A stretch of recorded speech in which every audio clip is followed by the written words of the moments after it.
PR news ఛానల్కి స్వాగతం.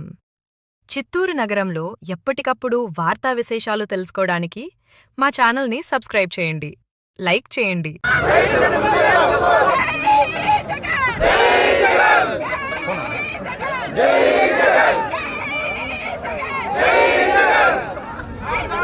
చంద్రబాబు నాయుడు గారు ఆ రోజు ఆ ₹2 కూడా వాళ్ళ కార్యకర్తలకి వాళ్ళకున్న ఎమ్మెల్యేల కమిషన్లకే పోయింది తప్ప ₹1 కూడా రైతులకు పోలేదు.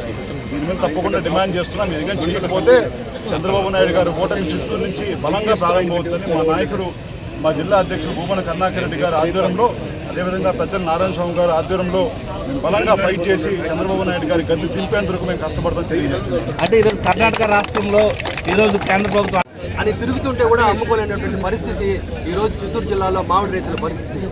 మొదటి నుంచి కూడా చూస్తున్నాము. చిత్తూరు జిల్లా కాదు, రాష్ట్ర ముఖ్యమంత్రిగా ఉన్నటువంటి చంద్రబాబుకి రైతుల మీద ఎంతో కసి, అది ఆయన ఎందుకు అంత కక్ష వచ్చిందో మాకు అది అర్థం కాలేదు. కానీ ఎప్పుడు కూడా ఈ రాష్ట్రంలో ఎక్కడా కూడా ఆయన ఆదుకునే పరిస్థితి లేదు. ఈరోజు రైతు అనేవాడు ఏమైపోయినాడంటే ఫ్యాక్టరీలో ₹5, ₹6కి అమ్ముకోలేక ఆఖరికి ఈరోజు చూస్తే మనము బయట ర్యాంపుల దగ్గర ₹2, ₹2.5 ఈరోజు ఎందుకంటే పంట కులిపోతుంది. పంటని రోడ్డు మీద పట్టుకోలేడు. ₹2.5 కూడా ఈరోజు ₹2 అమ్మడం వల్ల రైతు కాలంలో రక్తం